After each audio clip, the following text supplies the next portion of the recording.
Esta é mais uma entrevista do projeto Perfil, organizado pelo Sindicato de Escritores do Rio de Janeiro, com apoio da Bolsa de Valores do Rio de Janeiro.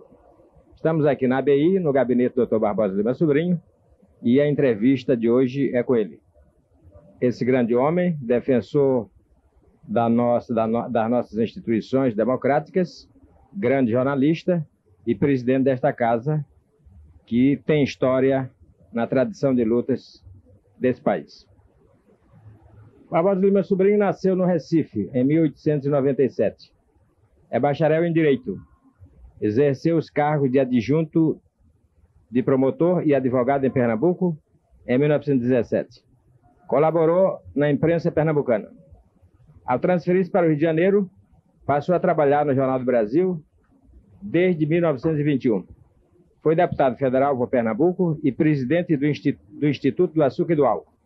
Assumiu o cargo de governador de Pernambuco em 1948, exercendo o mandato até 1951. Desde 1937, é membro da Academia Brasileira de Letras, a qual presidiu entre os anos de 53 e 54. É autor de inúmeros trabalhos, dentre os quais aqui se destacam O Vendedor de Discursos, A Língua Portuguesa e a Unidade do Brasil, A Timidez de Machado de Assis, A Verdade sobre a Revolução de Outubro, A Revolução Praieira, A Guerra dos Mascates e tantos outros. Dr. Barbosa Lima Sobrinho, é um prazer imenso estar com o senhor aqui.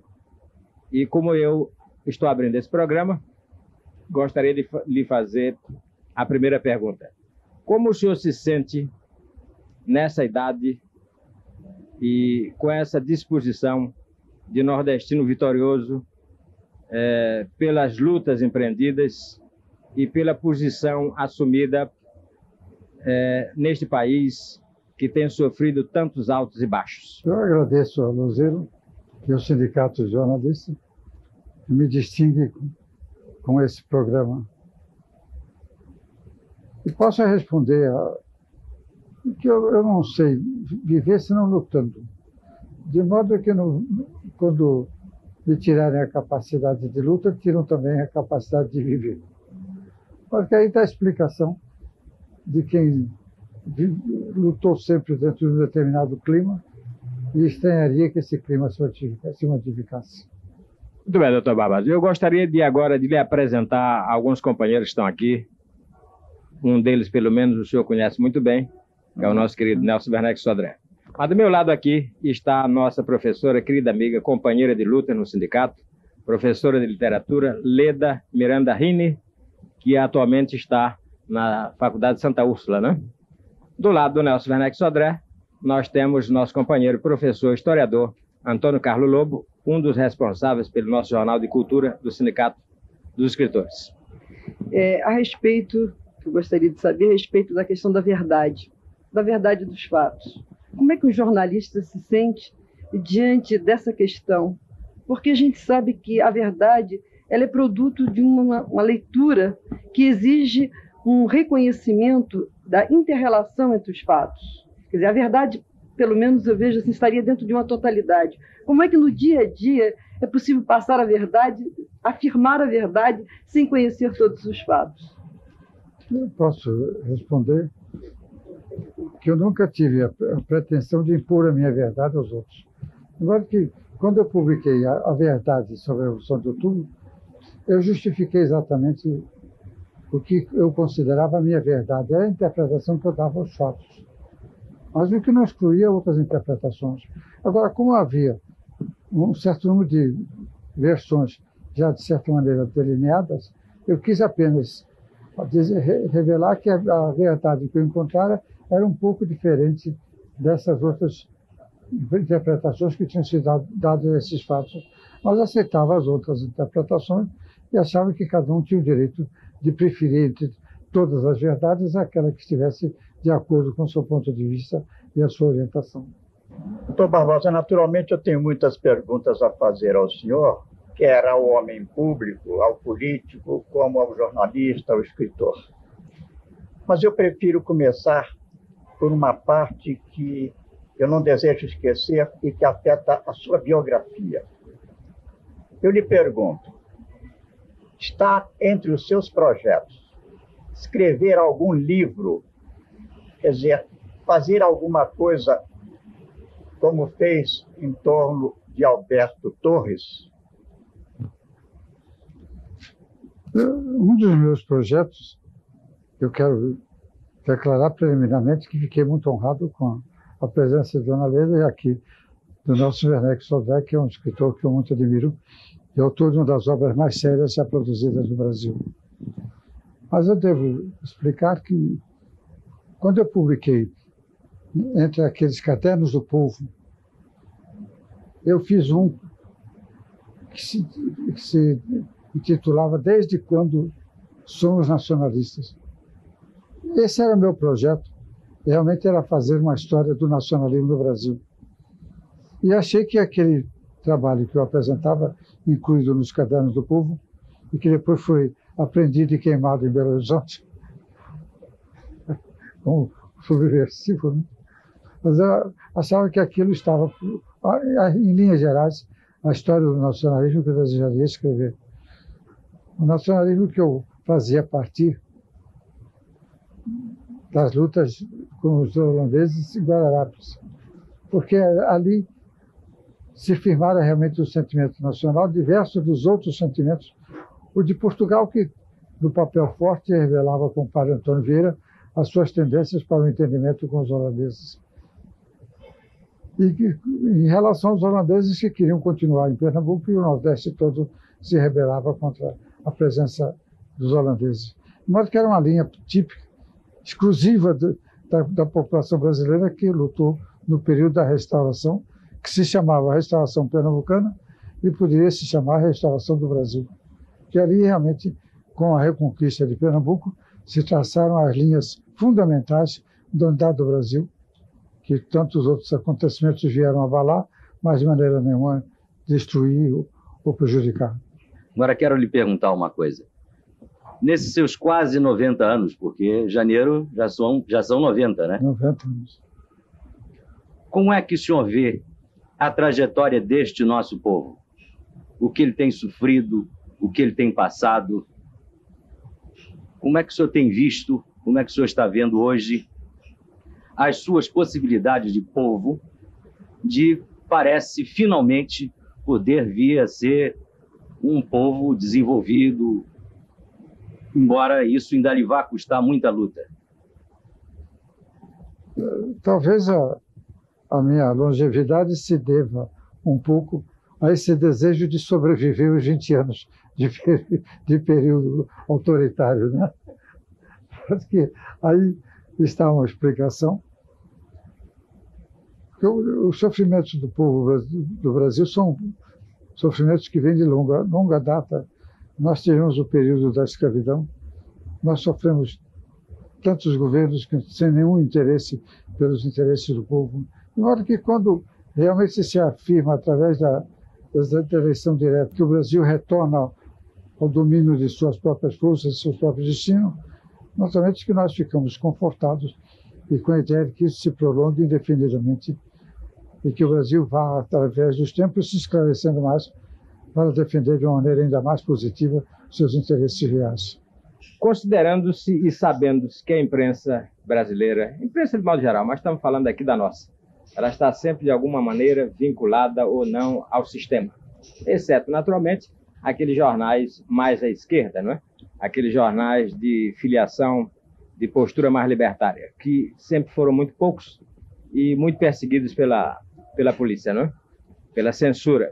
Mas eu lhe perguntaria no tocante à imprensa normal, a que circula. O senhor, na sua longa participação no jornalismo, o senhor vê hoje o maior comprometimento dessa imprensa com o poder? O senhor vê isso mais hoje do que ontem ou acontece o contrário? A imprensa é uma força realmente diversificada. E nós temos que olhar na imprensa não apenas os artigos em que se definem as opiniões dos jornais, como as colaborações que ele recebe e, sobretudo, as notícias que ele veicula. Porque a opinião pública se faz frequentemente mais com o noticiário do que propriamente com a afirmação de doutrinas e teorias, tanto do jornal como dos próprios colaboradores. E cada um tem a sua formação especial, seu ideal, seus objetivos. E, às vezes, uma pequena notícia dissimulada no meio do noticiário geral tem maior influência do que todos os artigos que sejam escritos no sentido de uma ou de outra tese. Agora, como a imprensa também se transformou, num dos livros que eu publiquei sobre o problema da imprensa, eu distingo a imprensa sacerdócia propriamente, que foi uma imprensa que sobreviveu até a fundação da imprensa como indústria, como propriamente uma construção comercial que depende de outros meios e de outros instrumentos para sobreviver. Aí ela teve que considerar, provavelmente, a sua escrita e, sobretudo, a sua contabilidade para verificar de que podia se valer para equilibrar as suas despesas. E aí elas passou a ser realmente mais empresa do que jornal. Mas como empresa, veiculando notícias e informações de várias ordens, ele permite também que se formem opiniões absolutamente independentes do jornal. Nós aqui, aliás, na Associação de Imprensa, nós defendemos sistematicamente a liberdade de imprensa em geral, mas defendemos também com o mesmo empenho a independência da imprensa alternativa. Porque eu acho que só se integra realmente o conceito de imprensa com a presença, com a participação da imprensa alternativa, que veicula outras correntes, outras tendências que não estão tão independentes do capital com que se alimentam os grandes jornais. Eu gostaria de mudar um pouco e falar exatamente a respeito de cultura, no sentido de como é que o senhor está vendo no momento essa onda poética, no sentido que ela está muito mais voltada para a oralidade do que propriamente dito para a forma escrita. Como é que o senhor explicaria isso, já que o senhor tem tanta experiência? Essa tendência para a oralidade, até de certo ponto, é um reflexo maior da influência e da presença do povo. De modo que muito diferentemente daquela escola poética de 45, essa de hoje tende exatamente a espousar teorias, tendências e opiniões da própria população. Quer dizer, ela se aproxima do povo cada vez mais, ou tende a se aproximar do povo, suprimindo preocupações herméticas que, de maneira nenhuma, podiam favorecer a expansão e os créditos da própria poesia. A poesia tem que se renovar sempre. Aliás, é uma tendência que ninguém pode evitar, porque cada geração procura ter sua mensagem própria.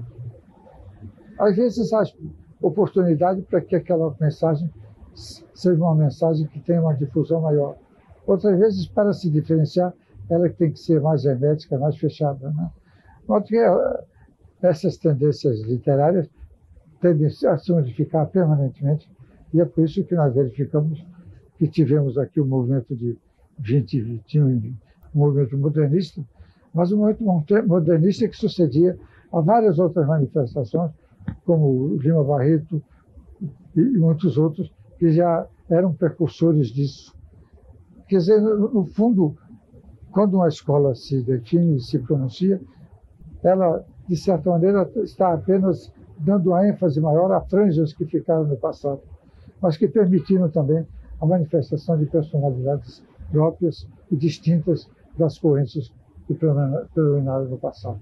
A minha indagação, eu espero receber o ensinamento seu, como tantos tenho recebido, porque este assunto me tem preocupado muito e há muito tempo.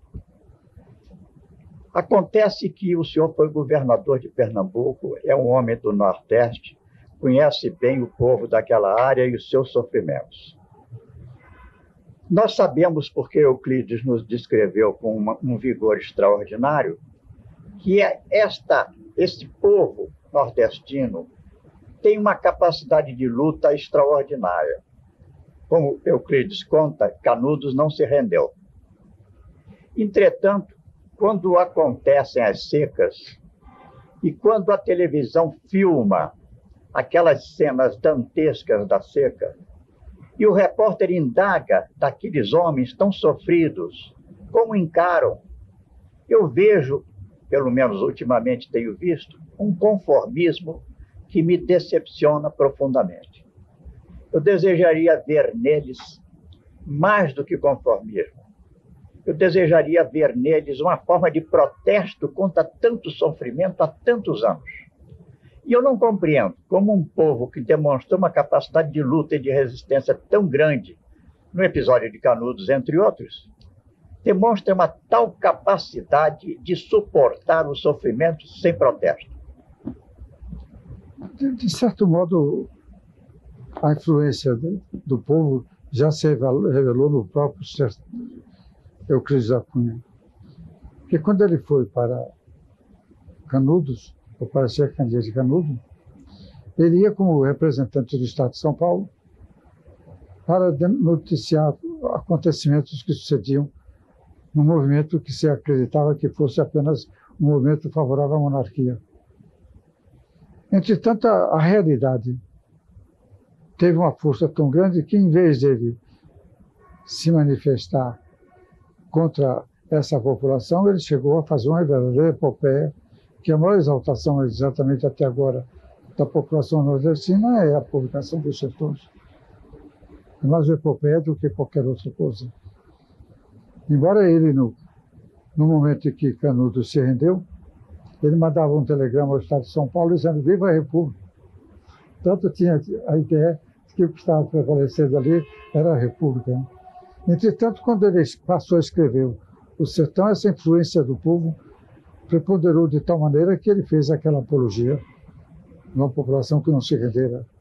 O que é preciso sempre é isso, é que os movimentos se estendam e conquistem o povo todo, porque é uma frase que se repete sempre, que eu acredito verdadeira, que o povo unido nunca será vencido. E eu acredito nisso. Agora, a questão é exatamente levar a propaganda de tal maneira que conquiste a generalidade das opiniões e possa significar realmente a união do povo. E como é que o senhor vê, doutor Barbosa, esse mesmo povo todo que estava na rua exigindo eleições diretas? Como é que o senhor está vendo este povo hoje? Como é que o senhor acha que ele está reagindo à nova república? No desencontro dos acontecimentos registrados no Brasil, eu creio que naquele momento em que o Colégio Eleitoral escolheu Tancredo Neves, se houvesse uma eleição direta, Tancredo Neves seria eleito. De modo que foi, de certa maneira, essa realização no Colégio Eleitoral de uma vontade, de um interesse do ponto de vista do povo. Um colégio eleitoral que tinha sido criado exatamente para o ponto de vista contrário. De modo que é uma vitória. Foi a primeira vez que o Colégio Eleitoral se manifestou do mesmo modo que o povo estava se manifestando. Quer dizer que o povo foi tão forte que conseguiu impor a sua vontade ao próprio Colégio Eleitoral, criado para outros objetivos. Eu fui, aliás, anticandidato, em 74, com Ulisses Guimarães, eu na vice-presidência e ele na presidência. E eu fazia questão, meu primeiro pronunciamento foi exatamente nesse sentido, eu fazia questão de declarar que eu não era candidato a nada, porque não havia candidatura a nada. Nós praticamente já estavam eleitos o presidente e o vice-presidente da República no colégio eleitoral. Mas eu classificava a minha atitude como atitude de um protesto contra um regime que marginalizava o povo na escolha do presidente da República. Mas que a campanha direta, de certa maneira, se esboçou nesse momento de 74. Como o senhor se recorda dos tempos de garoto no Recife, dos primeiros estudos, das primeiras amizades, das ambições literárias, jurídicas e vão por aí? Como era o garoto Barbosa no tempo de Recife? E como era Recife naquela época? Era um tempo em que meu entusiasmo maior pelos esportes. Eu fundei clubes de futebol em Olinda. É uma coisa que eu queria saber. Participei de campeonatos em Recife. E ainda hoje a coisa que eu mais lamento é não poder participar de nenhuma pelada. Infelizmente, numa quadra qual era a sua a gente se contenta em poder marchar um pouco. Qual era a sua posição no time nessa época? Variava um pouco, porque eu fazia do futebol um meio de educação. E, aliás, cheguei a escrever numa revista de educação do Zé Augusto, cheguei a escrever um artigo nesse sentido. Eu, no começo, me interessei mais pelas posições de defesa, mas depois achei que havia necessidade também de conhecer um pouco das posições de ataque e passei para as posições de ataque, menos pelo resultado que pudesse se dar no jogo, do que como um meio de me educar a mim mesmo e para experimentar as duas posições, a de defesa e a de ataque. Né? E diga para nós um nome de um desses times que o senhor participava, que fundou. Um nome de um desses times. Como? Qual é o nome de um desses times que o senhor fundou? Bom, nós tínhamos aí na ocasião, era uma fase que os Corinthians ingleses estavam muito famosos no momento, era o maior time mundial, talvez, da ocasião. E com um pouco de ironia, nós denominamos o nosso time Corinthians Olindense. Sabendo a distância que havia entre um e outro, que não tínhamos ilusões a esse respeito, né? Nem tínhamos a pretensão de rivalizarmos com nenhum Corinthians, mesmo com os brasileiros. E saindo do futebol para a escola, como é que era? Bom, a faculdade de Direito, que eu frequentei na ocasião, mais interessado, porque, provavelmente pela biblioteca da faculdade, que é uma biblioteca muito bem informada, muito ampla. Tinha à sua frente Eduardo Tavares, que era um bibliotecário de grande mérito. Né? Porque o momento não era muito favorável a manifestações de certa ordem, e me parecia que tomar atitude a favor da candidatura ao governo de A ou de B ou de C não tinha muita expressão, mas que eu preferia me meter com os livros para, de certa maneira, me apresentar nos exames a que estava obrigado. Mas tenho uma saudade imensa desse tempo e de meus amigos, não esqueci nenhum deles, todos estão presentes, porque, na verdade, com eles acontece também isso, eles também não morreram. Porque eu aceito muito a tese do Cícero, que enquanto existirem pessoas que os conheceram, eles estão vivos. Só se dá a morte quando desaparece a última pessoa que conheceu aquele que desapareceu. Né? Porque vive ainda na memória de alguém, na recordação de alguma pessoa. Doutor Barbosa, e qual o professor querido dessa época que o senhor recorda? O professor que eu mais estimava era Cícero de Souza, que era, aliás, um elemento politicamente mais de oposição, mas era, sobretudo, um excelente professor. Dava as aulas dele de uma maneira admirável e com uma simplicidade enorme, fazendo justiça, não faltando às aulas, porque tem um momento em que a gente, na escola, aprecia mais aqueles professores que se ausentam. Mas tem um momento na vida prática que a gente vê que os verdadeiros professores foram os que estavam sempre presentes, atuantes e exigentes. Mas que eu tinha um professor desse tipo também que, somente depois do curso, é que nós viemos apreciar melhor, que era o Antônio Amazonas, né? E tínhamos também um professor admirável, que era um filósofo, Laurindo de Leão, que era pai, aliás, do Múcio Leão, que foi um escritor brilhante, né? Mas Laurindo de Leão era um filósofo que tinha a preocupação exatamente de fazer a exaltação da mulher, né? Parecia um pouco positivista, com aquela coisa que o Clotilde levou, né? Até um certo momento lá, ele passava por um dos corredores e os estudantes se levantaram para cumprimentá-lo. E ele disse: não se levantem, fiquem sentados, que é apenas um professor que passa e não uma mulher que desfila no momento. Aí os rapazes também, que tinham um espírito vivo, retrucaram ele: mas, mestre, se fosse uma mulher, nós estaríamos de joelho. Agora, esses dois professores que o senhor citou, ambos são de curso de Direito, não é? Curso de Direito. Curso de Direito. Que matéria, doutor Barbosa? O Amazonas é Direito Comercial. O Preciso de Souza ensinou primeiro Direito Romano, depois Direito Civil. E o Laurindo de Leão era professor de Filosofia, que tinha se transformado já em enciclopédia jurídica, dessas reformas da vida no Brasil. Comecei a colaborar no Diário de Pernambuco e em 1918 eu passei a ser cronista do Jornal do Recife. E fiquei aí até sair de Pernambuco, de modo que posso dizer que desde 1919 até agora o meu contato com a imprensa tem sido constante e permanente. Muito bem. Sou um decano da imprensa e um decano que teve aqui a sorte de eleito aos 30 anos presidente da Associação Brasileira de Imprensa. Acabei sendo eleito depois dos 80, embora eu justificasse, eu procurasse me libertar realmente desse trabalho, dizendo que os títulos eram incompatíveis. Eu não podia ser ao mesmo tempo o mais novo e o mais velho presidente da Associação de Imprensa. Mas deu certo, né? Leda.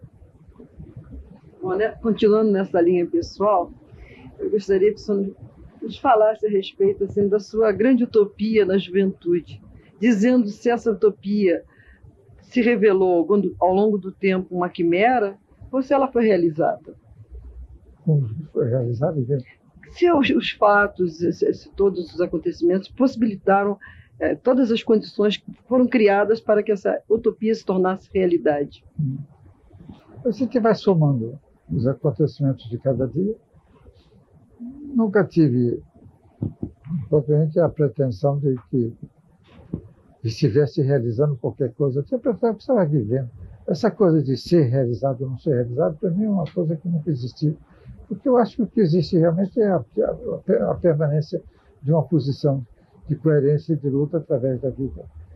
E realizar o que será, afinal de contas, realizado. Não se chega propriamente a uma conclusão, sobretudo se a gente vier despido desse sentimento de vaidade que faz com que aquela pessoa pense que está revelando alguma coisa que ninguém mais na vida revelou, não. A humildade é uma das companheiras mais oportunas, mais inconvenientes para toda a vida.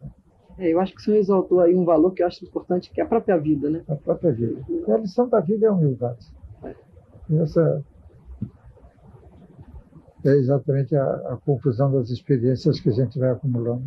Recentemente, doutor Barbosa, eu estive conversando com um homem da sua geração, um homem um pouco mais jovem, mas já estava com 85, 86 anos, e eu lembrei a ele que seria interessante que, tendo uma vida tão rica, tão importante para o país, para a história do nosso tempo, ele fixasse a sua experiência num depoimento de memórias. E ele me respondeu: é ainda cedo. É uma resposta otimista.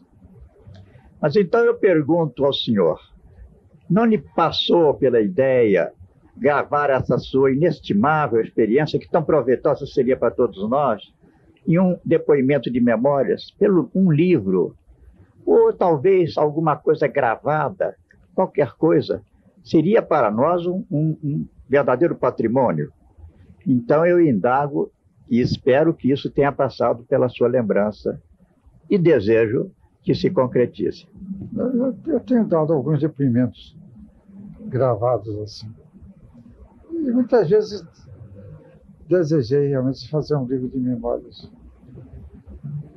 Mas eu sou tão escravo do presente que não sobra até para o passado, né? O que eu acho que é uma função jornalística por excelência, né? O jornalismo obriga a gente a estar tão atento nos acontecimentos de cada dia que não sobra nada para a gente viver o passado. E mesmo no depoimento gravado que eu dei, eu achei que faltava tanta coisa, sobretudo um comentário, porque eu acho que o que interessa mais nas memórias é menos o acontecimento de que ela se forma do que o comentário de quem o viveu, para, de certa maneira, traduzir a experiência que se teve daquele instante que passou.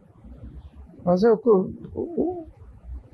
não tive nem coragem de ouvir o que tinha sido gravado, ou até mesmo de ler, embora eu tivesse autorizado até a publicação, mas com uma reserva, dissesse lá, foi publicado sem a revisão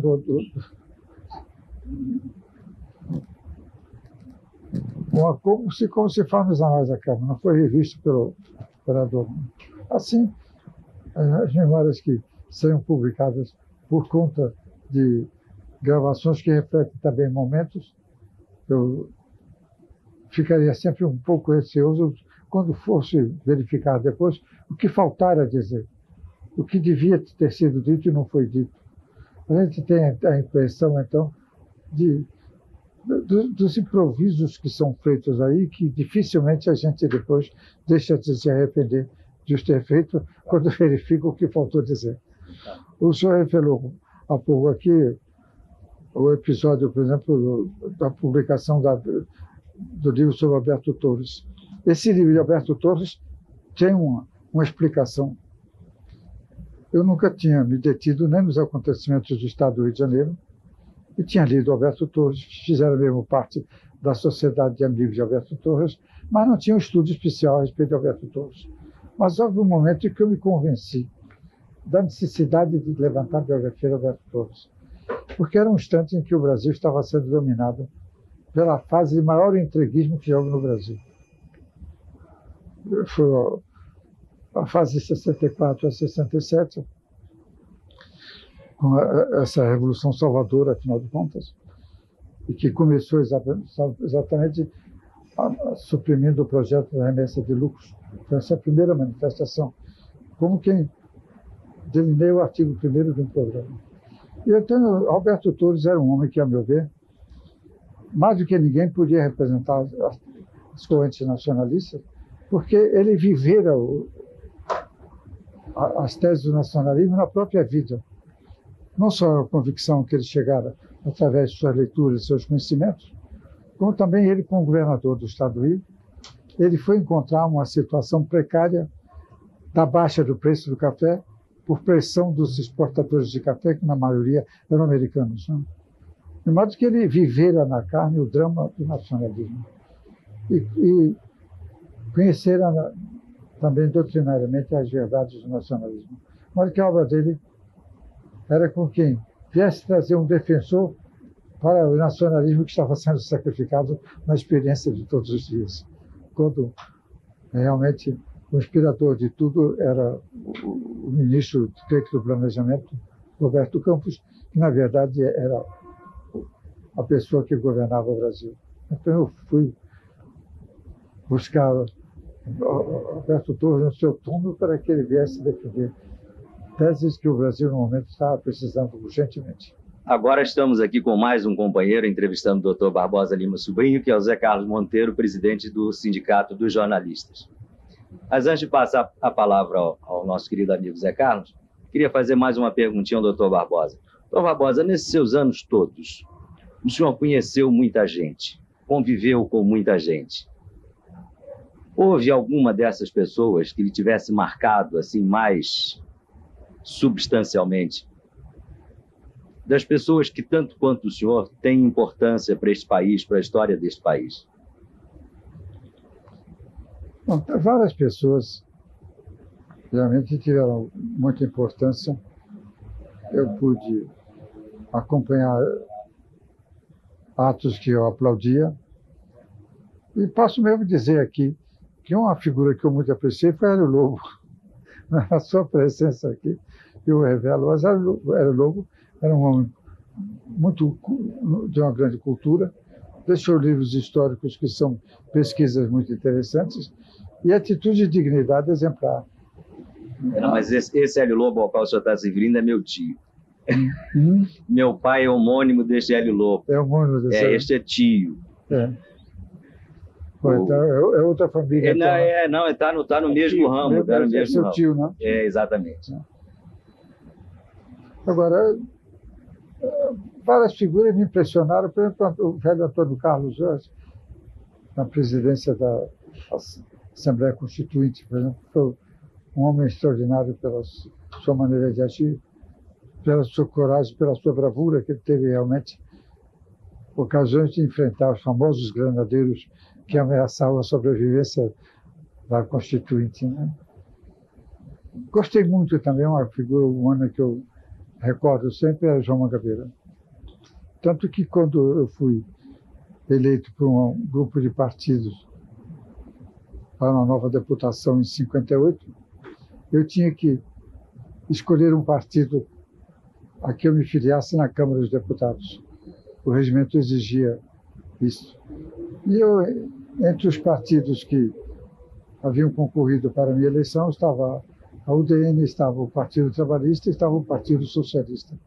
E eu optei pela legenda do Partido Socialista e fiz parte de sua bancada, que se compunha de 10 deputados, dentro de pouco passava a 5, porque com a candidatura do Jânio Quadros, ela se dividiu, 5 que vinham de São Paulo ficaram com o Jânio Quadros, e nós aqui do Rio de Janeiro, com João Mangabeira, ficamos com Marechal Lott, que eu considero também uma das grandes figuras que merece o meu maior respeito e, sobretudo, um exemplo digno, porque eu tive depois informação que no momento em que vencia aquela leitura, aquele pronunciamento de 11 de novembro, um oficial de grande importância na tropa bateram no ombro do Marechal Lott e disseram: agora vamos para o catete. Naturalmente vamos para o catete para assumir o poder. Porque se ele assumisse o poder naquele momento, nós teríamos um novo período de governo militar. Porque a UDN consideraria uma vitória da UDN. O PSD, com a sua tendência de conformismo, também não protestaria. De modo que nós teríamos o começo do governo do Marechal Lott. E o Marechal Lott, com uma dignidade exemplar, que devia ser recordada sempre por todos os brasileiros, disse: não, senhor, nós tomamos essa atitude para fazer respeitar o voto do povo que elegeu o presidente Juscelino. Mas que esses são os homens que merecem a admiração de todos os brasileiros e merecem a minha própria admiração, o meu respeito, porque foi um exemplo. Nós ficamos a pensar quantos militares na situação dele teriam tido o desprendimento que ele demonstrou nessa ocasião. O senhor acabou de falar sobre as personalidades que o marcaram, que o influenciaram. E entre os jornalistas, entre os profissionais de imprensa, quais aqueles que o senhor considera elementos de enorme trajetória profissional com os quais o senhor convivia de um modo que te deixa saudade hoje? O jornalista que eu mais aprecio é exatamente Hipólito da Costa. Não cheguei a conhecer, não podia conhecer realmente, que foi o 1923, mas ali está o retrato dele. E eu tive a pachorra de publicar uma antologia do Correio Brasiliense, porque foi um homem que teve uma atuação extraordinária no período da independência, lutou pela autonomia do Brasil, depois pela independência total do Brasil, e teve ideias de tal ordem que, em grande parte, com um estudo mais aprofundado do Hipólito da Costa, se vai chegar à conclusão de que ele foi um precursor de José Bonifácio, com a libertação gradual da escravatura, defendeu teses da mudança da capital para o interior do país. Quer dizer, com um sentimento de uma propriedade extraordinária e inspirou todos os jornais que aqui tratavam desse problema. Naturalmente que entre os meus contemporâneos eu tive alguns amigos, José Maria Belo, vários outros que eu apreciei muito. Né? Mas eu acho que o meu modelo, o modelo que eu continuo a admirar ainda é Repórter da Costa, que me parece o maior de todos. E é por isso que nós o consideramos patrono da imprensa brasileira. O senhor foi um governador, um político, um deputado bastante ativo. O senhor é um jornalista profissional com larga experiência. Qual o ambiente desses com o qual o senhor convive melhor? O ambiente no qual o senhor se sente à vontade? No mundo político, no mundo jornalístico ou no mundo dos empresários, dos administradores? Naturalmente, nesses vários ambientes, a minha fixação foi o jornalismo. Porque todos os outros foram episódios da minha vida. Episódios, de certa maneira, passageiros. Tive uma atividade política, num certo momento, administrativa em outro, etc. Mas o jornalismo foi sempre uma ligação permanente. Nunca interrompi a minha presença no jornalismo, fosse qual fosse o cargo que eu exercesse. Quando fui para o Instituto do Açúcar e do Álcool, continuei a escrever meus artigos no Jornal do Brasil. Quando fui para Pernambuco, mandava os artigos de lá para o Jornal do Brasil. De modo que, a partir de 19, quando eu comecei as crônicas no Jornal do Recife, até agora, pode-se dizer que tenho vivido permanentemente dentro do jornalismo. Isso revela a minha predileção e o meu desejo maior de continuar como jornalista, embora hoje não tenha o prazer de frequentar redações, porque guardo a recordação daquele tempo, quando a gente, dentro do trabalho de cada dia, a gente achava que as visitas eram importunas. Mas que hoje eu fico com receio que também visitando uma redação eu seja considerado importuno pelos meus companheiros. Doutor Barbosa, eu queria lhe fazer uma pergunta que, no mínimo, ela deverá ser curiosa, que é o seguinte: como o senhor se classifica assim, até nas nossas tendências literárias? O senhor seria um romântico? O senhor seria mais um realista? O senhor seria um utopista? Por exemplo, em função do que esse país vive, num permanente surrealismo, assim, como o senhor se colocaria diante disso? Quer dizer, até pelas lutas empreendidas, o senhor sabe que a luta na imprensa, há quem diga que a luta na imprensa, os defensores, os grandes defensores da imprensa, eles têm algo de quixotesco, porque o poder maior às vezes não deixa acontecer nada, mas o que não nos impede de lutar. Como o senhor se coloca assim? Seria um romântico ou um meio realista? Ou um surrealista? Eu acho mais realista, né? Mais perto, exatamente, dos homens que viam a realidade sem maiores mistérios, né? Procurando viver dentro delas e concorrendo para modificá-las naquilo que fosse possível. Mas realista, no fundo. Muito bem. Embora aprecie o romantismo. Nessa linha mesmo do Lozeiro, eu perguntaria a respeito das suas obras, principalmente a respeito de uma obra chamada Timidez, de Machado de Assis. Achei assim um título meio provocativo. Em que ângulo o senhor vocalizou?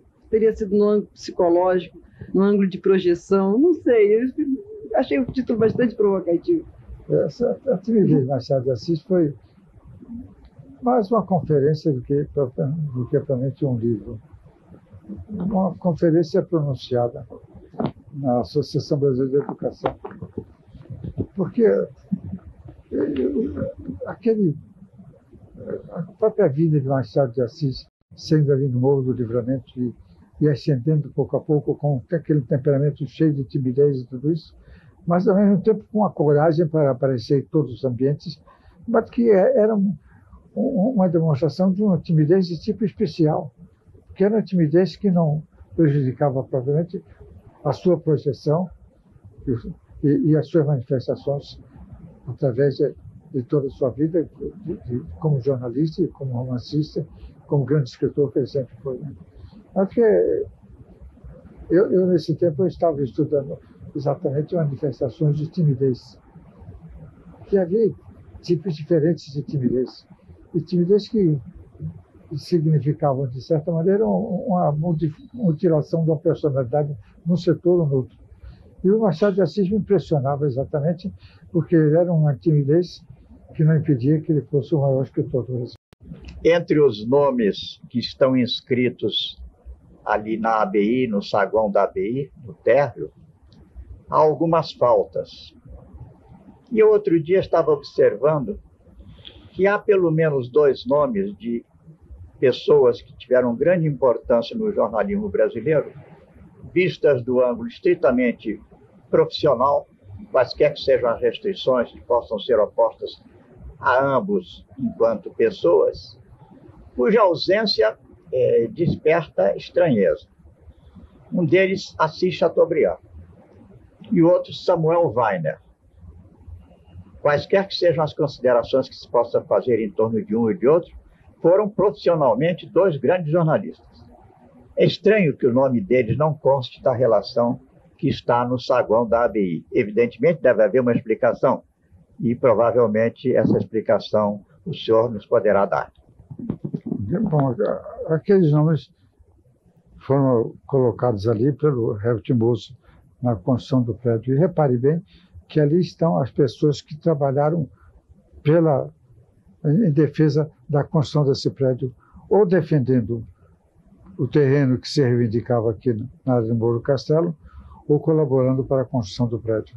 E provavelmente esses 2, o Samuel Weiner veio depois, desapareceu depois disso. E a admiração por ele, tivemos oportunidade, Zé Carlos Fonseca e eu, de manifestar recentemente quando se inaugurou a CIEPS, em homenagem a ele, que foi exatamente no dia 10 de setembro, no dia da própria imprensa, que se inaugurou a CIEPS. E tanto o sindicato como a Associação Brasileira de Imprensa tiveram todo empenho em estar presentes, e eu tive a oportunidade até de agradecer aquela homenagem que se prestava à imprensa. Assis Chateaubriand também não chegou a ter nenhum pronunciamento nesse sentido, porque quando ele veio propriamente para o Rio de Janeiro, já eu creio... Não, a presença dele no jornalismo é mais antiga, porque o prédio foi construído de 34 a 37 aproximadamente, né?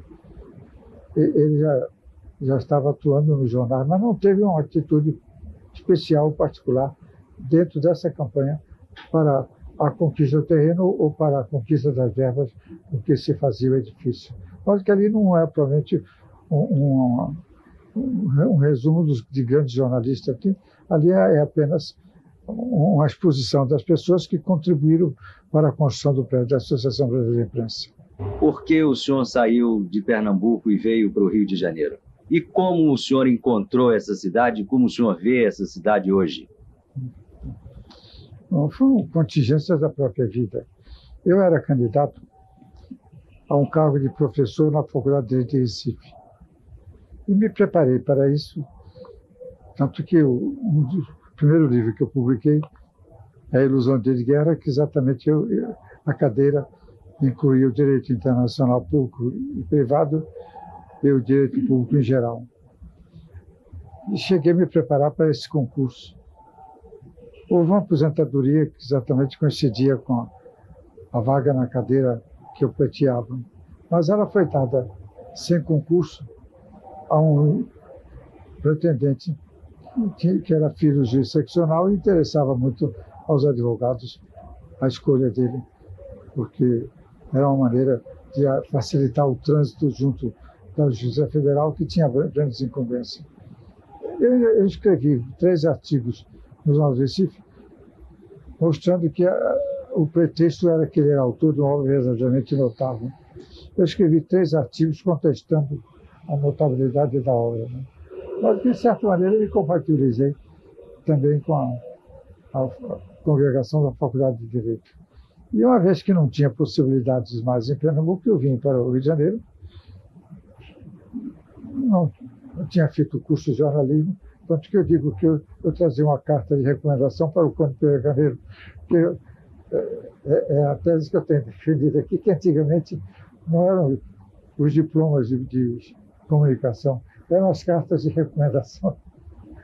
Era o pistolão que prevalecia na ocasião.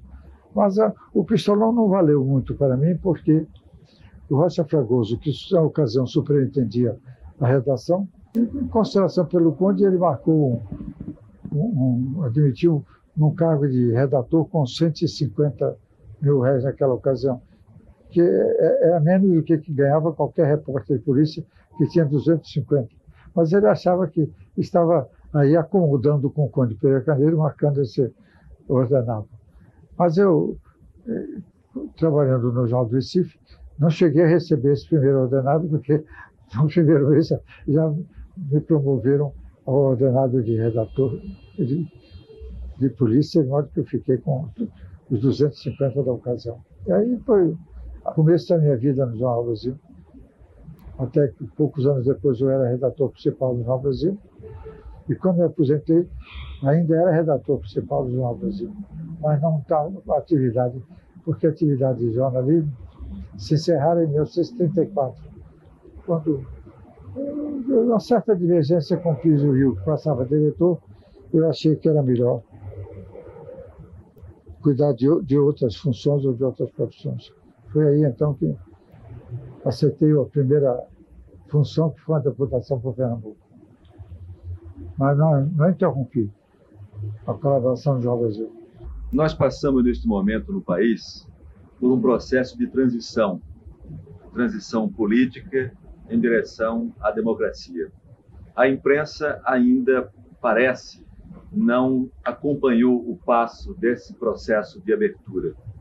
O senhor, que foi testemunha de momentos importantes, de etapas importantes na vida pública brasileira e, em particular, na vida da imprensa, o senhor acha que nós estamos muito longe ainda de atingir o estágio em que a imprensa teve uma atuação mais democrática, mais ampla, teve mais influência na sociedade?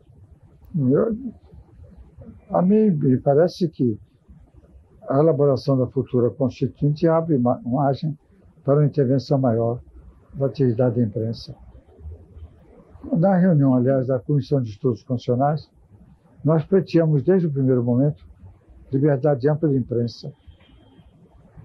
O Afonso Arinos, no começo, relutou, mas depois ele próprio concordou e verificou que tinha tido uma grande significação a presença da imprensa, porque não só começaram a aparecer notícias nos jornais, como provocações também com atitudes que a comissão tomava num sentido ou no outro e que despertava comentários a favor ou contra os pronunciamentos da comissão. Agora, o interesse dos jornais deve ser de acompanhar realmente a elaboração da futura Constituinte, embora essa Comissão de Estudos Constitucionais tenha levantado muitas sugestões, e sugestões que precisam ser apreciadas. Uma delas, aliás, que eu tive até a iniciativa, foi em relação à nacionalidade das pessoas jurídicas. Eu defendi a tese que a nacionalidade das pessoas jurídicas devia resultar não só da predominância do capital brasileiro na sociedade, como também do fato dela ter aqui no Brasil a sede de suas principais decisões. Porque nós estamos fáceis de verificar inúmeras sociedades, deve ter também uma longa experiência nesse sentido, de sociedades que tinham 95%, às vezes 99% de capital estrangeiro e que se classificavam como sociedades brasileiras. E isso me parecia revoltante, embora o professor Miguel Reale tenha discordado, porque achou que era um nativismo anacrônico, como ele disse. Eu não sei como ele classificaria as atitudes atuais da França contra os estrangeiros. Se reeditarmos na Constituinte um pouco da liberdade de imprensa que se tinha na Constituição de 46, seria um avanço? Vários pontos foram defendidos. Por exemplo, um ponto que foi defendido e que consta do projeto da comissão foi que só se poderia explicar a censura da imprensa numa situação de guerra externa, ou país invadido, ou qualquer situação dessa natureza. Mas mesmo no estado de sítio, a imprensa tem a sua liberdade garantida no projeto constitucional. Agora devemos fazer esforços para que num país em que de vez em quando se abre margem para o estado de sítio, seja garantida a liberdade de imprensa também no estado de sítio. As redações estão sendo invadidas pelas maquinetas eletrônicas, ou seja, a eletrônica está substituindo jornalistas, está acabando, já acabou praticamente com os revisores, está a caminho de exterminar os redatores e por aí vai. Eu, como jornalista, não sei se posso dizer que isso é um avanço ou se isso é um recuo, porque na medida em que se atinge a figura humana, para mim eu acho que esse avanço é meio perigoso. Eu lhe pergunto o seguinte: como o senhor vê esse rápido processo de mecanização da imprensa na América Latina e particularmente no Brasil? O que parece, esse processo de mecanização não está excluindo o jornalista. Ele terá que ser chamado não só para transmitir as notícias aos aparelhos de que ele se serve, como também para, através dele, manifestar suas opiniões e suas tendências. Mas que o jornalismo é indispensável e nós podemos verificar que, ao contrário do que se dizia antes, quando se imaginava que a imprensa não podia resistir à invasão da televisão, nós estamos verificando que, ao contrário, a televisão está servindo até para a propaganda do jornal. Porque quando ela noticia um determinado fato